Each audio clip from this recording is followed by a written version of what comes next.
안녕하세요. 책 읽는 그리스도인입니다. 네, 오늘 소개해드릴 책은 엄마 되기 힐링과 킬링 사이입니다. 저는 신앙서적 못지않게 육아서적도 많이 읽는 편이에요. 개인적으로 좋아하는 교육자는 칼비테, 그리고 8살 아들이랑 2살 딸이 있습니다. 네. 그리스도인들은 자녀 교육을 할 때 한 가지를 더 고려해야 되죠. 신앙교육.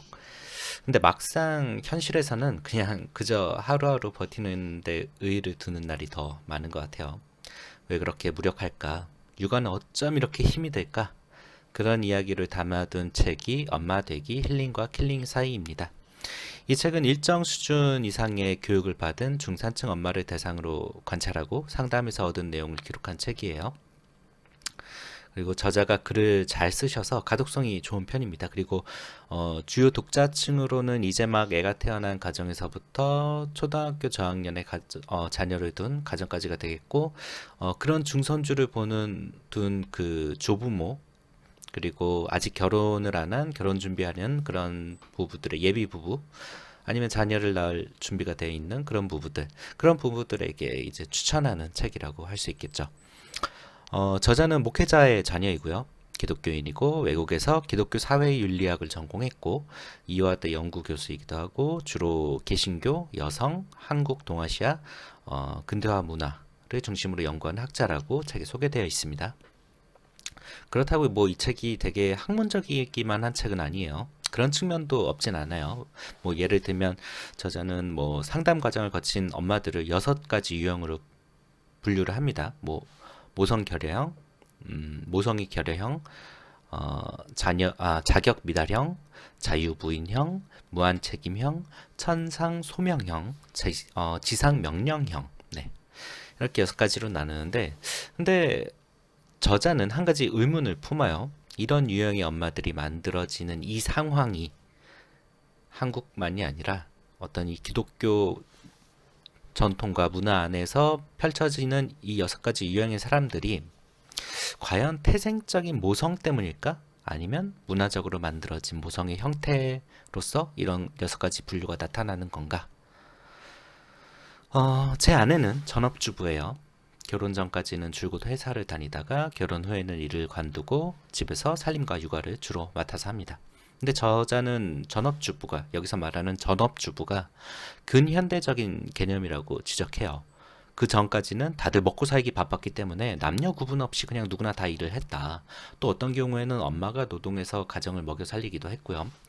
지금처럼 이제 전업주부라는 용어를 만들어서 결혼한 여자에게 주부의 직위를 주는 건 최근에 일어난 그런 일이라고 하는 거죠. 그리고 뭔가 자녀 교육이나 이런 데 있어서 더 전문적으로 뭔가 해야 될 것 같은 강박을 심어주는, 그렇게만 해야만 생존할 것 같은 사회 분위기를 만들어내는 것, 이런 것들이 다 외부적인 요인에서 왔다라고 얘기를 하는 겁니다. 제가 가르치는 그 숭실대 문예의 창작과 학생들을 보면 80% 이상이 여성이에요. 학과 특성도 있겠지만 제가 2001년도에 입학한 컴퓨터공학과만 보더라도 남녀 비율이 절반이었고, 당시 복수 전공했던 경영학과도 뭐 성별이 비슷했던 것 같아요. 근데 우리가 자녀를 대학에 보낼 때, 혹은 우리가 대학에 갈 때, 딱히 우리가 여자라서 못 갔던 세대는 아닌 것 같아요. 저희 세대는. 그리고 저희 밑에 세대, 아니면 제가 키우는 이 자녀들, 단지 여자라는 이유로 대학을 안 가는 일 없겠죠.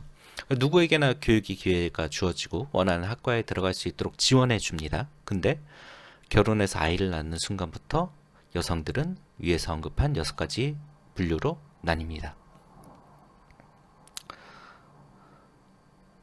35세 미국에서 아이를 낳은 저자는 갑자기 아파요. 몸이 여기저기 아프고, 출산 경험이 있는 누군가가 이 얘기를 들으면 그거 산후우울증이야, 산후통이야, 뭐 이렇게 할 거예요. 근데 그런 아픔이 그런 명칭으로 규정이 될 정도로 너무 흔해졌다라는 거예요. 엄마들은 다 아프다. 엄마는 다 아파. 라는 게 어떤 하나의 그냥 당연한 사실처럼 받아들여지고 있는 거예요. 그러다가 저자가 이런 얘기를 해요. 그러다 알아버렸다. 나를 아프게 만드는 것은 바로 이 믿음이었다는 것을. 엄마니까 난 이러해야 한다고, 아내니까 난 이러해야 한다고, 가족이 생겼고 그 안에서 내 역할은 이런 거라고 믿었던 그 믿음이 날 아프게 하고 있었다. 또 다른 문장에서는 목회자이신 친정 부모님의 권고는 더욱 엄했다. 어머니 무릎 학교라는 게 있다는 거다. 신앙교육, 믿음에 기반한 바른 가치관, 그런 걸 누가 가르치겠냐고. 유대인이 달리 유대인이 된 줄 아냐고. 어머니가 유대인이 아닌 경우에는 유대인 공동체에 속할 수 없다는 걸 아냐고. 엄마란 이름이 달리 애틋하고 절인 이름이 되었겠냐고. 엄마, 그러고 나면 눈물이 나는 이유는 희생하고 다 버리고 다 주고 다 용납한 존재이기 때문에 아니냐고. 그 역할을 누가 대체를 하겠냐고. 이런 얘기합니다. 근데 저자가 주변을 가만 살펴보니 인종이나 국적에 상관없이 모든 엄마들이 아파하더라는 겁니다. 제 아내만 하더라도 줄곧 아파왔어요. 임신과 출산 과정에, 그리고 육아 과정에도 지금도 아픕니다. 그 아픔은 몸의 아픔만이 아니라 마음의 아픔이기도 해요. 저는 그 과정을 쭉 지켜봤습니다. 애가 태어나기 전부터 일을 쉬고, 첫째가 태어났을 때는 일을 100일 동안 쉬고 애만 보고, 둘째가 태어났을 때는 조금 달랐어요. 한 80일 정도 쉬었던 것 같은데, 그때는 첫째는 육아에 집중했다면 둘째 때는 첫째를 맡아서 내가 첫째를 마크함으로 말미암아 엄마가 둘째를 키울 수 있게 지원해주는 이런 역할이었던 것 같아요. 어쨌든 이렇게 애가 몇째냐에 따라서 그런 환경도 바뀌는데, 제가 가만히 옆에서 지켜보니까 계속 아프다라는 거예요. 저자의 말대로. 저자는 이 모든 것이 사회적으로 만들어진 것이기에 한 개인이나 가정이 저항하는 것만으로는 해결할 수 없다고 합니다. 맞는 말이에요. 제가 지켜봐도 그런 말이 맞아요. 이거는 그냥 단순히 아빠가 희생해서 될 일도 아니고, 아빠가 같이 육아를 한다고 해서 될 일도 아니에요. 그거는 어떤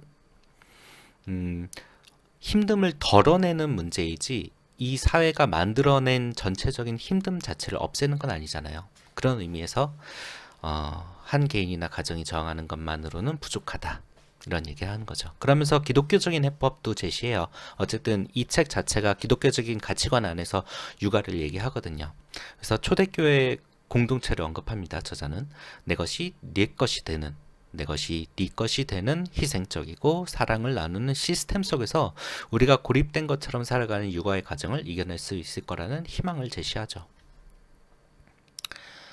사실 엄마 되기 힐링과 킬링 사이에는 더 많은 내용이 담겨 있어요. 제가 이 책의 내용을 다 일일이 소개해 줄 수 없는 게, 저는 이 책을 정말 감명 깊게 읽으면서도 여러 장면을 저는 카메라로 사진 찍으면서 마음에 드는 문장들 찍으면서 보거든요. 그러니까 다 찍고 나더니 한 30장 찍었더라고요. 근데 그거를 일일이 다 소개해 드릴 수는 없는데, 한국 사회의 세태를 이야기하고 육아하는 부모라면 그 절절히 공감할 사례들이 되게 많이 언급되니까 한번 읽어보시는 걸 추천해 드리고요.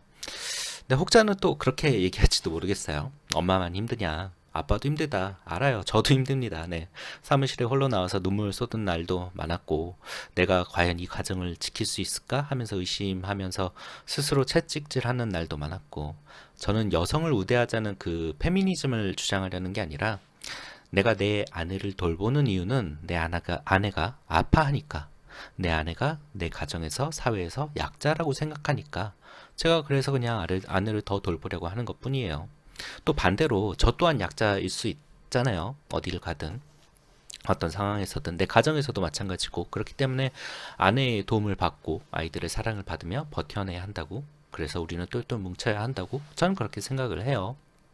그러려고 결혼한 거고. 저자는 그런 얘기를 합니다. 개신교가 그리는 이상적 여성상은 현대적 고안인 전업주부에 꼭 들어맞았다. 또한 개신교적 전제와 유교적 전제는 남성 경험에 기초한 보수적 이성 이해라는 점에서 공통점을 가지고 있다. 덕분에 상호간 덕목을 내면화하는 데 갈등 요소가 없었다. 좋든 싫든 우리는 이런 환경 속에서 자랐어요. 한때는 기독교가 여성 해방운동의 주축이었던 때도 있었죠. 기독교는 억압받던 여성을 교육하고 성장시켰고 그들이 인간으로서 살아갈 수 있도록 일조했어요. 그런데 어느 순간부턴가 기독교의 여성상이 구시대적인 것으로 변했어요. 그것은 기독교의 가치가 변한 것이 아니라고 저는 생각해요. 이게 현대 기독교가 지키려는 여성에 관한 보수적 가치가 알고 보니까 그냥 껍데기였을 뿐이라는 거죠. 그로 말미암아서 기독교는 약자의 종교가 아니게 된 거예요. 아니라고 주장하고 싶겠죠. 어떤 사람들은. 근데 교회 체계는 전형적인 피라미드 구조라고 저는 생각을 합니다. 여성 목회를 허락하지 않는 것은 물론이고 여성의 교회 참여도 의사결정권자, 장로 같은 경우는 장로로서 세우는 것이 아니라 그냥 봉사자로서, 권사로서 직책을 주지만 그거는 의사결정자가 아닌 봉사자로서 제안하기가 일쑤죠. 그래서 제가 예전에 결혼하기 전에, 그러니까 한 10년 된 것 같아요. 그때 결혼 예비학교라는 걸 했어요. 그때 조력자라는 말을 들었습니다. 아내가 남편의 조력자가 되어야 한다. 근데 그때는 그 말이 그냥 와닿았어요. 아, 그런 거구나. 아내가 내 조력자가 되는 거구나. 근데 지금은 그 말이 잘못됐다고 생각해요. 정확히 얘기하자면 교육의 대상이 잘못되었다고 생각해요. 왜냐하면 이미 제 아내를 비롯한 지금 그 세대의 여성들은 평생 조력자로서 살라고 배워왔어요. 이게 기독교적 가치관만이 아니라 유교적 가치관과 결합되면서 더욱더 강화가 된 거죠. 이런 것들이. 그래서 이미 이런 교육은 충분히 이루어졌다. 더 이상 이런 말로 압박하지 말라라고 하는 거예요. 근데 저 교육은 누굴 향해야 되냐? 남편을 향해야 된다. 라고 할 수 있겠죠. 근데 저는 그렇게도 생각하지 않아요. 남편도 불쌍하기는 매 한 가지니까. 그렇기 때문에 누가 누구의 조력자인가 이런 걸 따지는 거는 이제 그만둬야 된다고 생각합니다. 차라리 사랑이 뭔지를 다시 배우자. 나조차도 제대로 사랑할 줄 모르는 채 살아온 사람들이 나를 사랑하고 내 반려자를 사랑하고 내 아이를 사랑하고 내 부모를 사랑하는 법을 다시 배워야겠다. 그 중심에 서로 사랑하라고 지긋지긋하게 외치는 교회가 있어야 한다. 정말 지긋지긋할 정도로 외쳐야 되는데 말로만 외치기 때문에 공허해지고 있죠. 그런 부분은 분명히 있습니다. 그리고 이런 교육에 있어서도 이제는 정말 본이 되는 사람들이 계속 교회 내에서 나타나야 되고, 그렇지 못한 것들을 회개하고 다시, 그러니까 뭐 우리는 불가능하니 너희부터 사랑해라 이런 얘기로 하자고 한다면 이거는 절대 이루어질 수 없다고 봐요. 기독교는 그런 것도 아니고, 기독교는 나이를 먹건 어리건 상관없이 누구나 다 하나님 앞에서 회개하고 바른 모습으로 살아갈 수 있고, 그 안에서 교회라는 에클레시아 공동체를 만들 수 있다고 믿는 공동체이기 때문에, 우리는 안 되니 너희 해라 이런 식으로 나온다면 그 사람들은 정말 회개해야 합니다. 정말 이 책은 많은 것을 생각하게 되는 책이었고, 결혼을 앞둔 이들에게 이 책을 권합니다. 결혼과 출산을 겁내는 세상이 됐어요. 차라리 결혼하지 않고 애를 낳지 않는 편이 유리하다고 결론 지어지는 세상이 됐습니다. 근데 가만 생각해보면 우리가 엄마라는 말에 애틋해지는 건 그들의 희생을 너무나 당연하게 여겼기 때문이 아닐까 싶어요. 이제는 좀 놓아줍시다. 누구에게 희생을 강요하지 말고 예수 그리스도의 사랑과 신실함에 힘입어 서로를 사랑합시다. 그게 너무 추상적이고 막연해서 어렵다고 한다면 그냥 오늘 하루는 그냥 내 가족에게, 내 아내에게, 남편에게, 내 자녀에게 한 번 더 사랑한다고 얘기하고 조금 더 사랑하는 게 맞지 않나, 그런 생각을 하게 되는 책이었어요. 네, 이런 식으로 가끔 육아책도 소개를 해드리도록 할게요. 저는 정말 육아책 읽는 거 많이 좋아하거든요. 네, 오늘은 리뷰는 여기까지 하고요. 또 기도하는 걸로 마무리 짓겠습니다. 하나님, 결혼하여 자녀를 키우며 산다는 것이 말처럼 쉽지 않습니다. 사랑만 해도 부족할 것 같은 나날인데 내 언성이 높아지고 내 주장이 강해집니다. 심지어 그렇게 강경하게 살아가는 내가 불쌍해지는 날입니다. 우리에게 참된 사랑을 허락하시며 이 모든 일이 믿음 안에서 이루어지게 하소서. 한몸 되지 못한 우리가 회개하고 서로를 내 몸처럼 사랑하는 하루가 되게 하소서. 오늘도 힘든 어머니와 아버지를 위로합니다. 그 힘든 부모 밑에서 힘겹게 살아가는 자녀를 위로합니다. 주의 위로가 모두에게 있길 바라며 이 모든 말씀 예수 그리스도의 이름으로 기도했습니다. 아멘.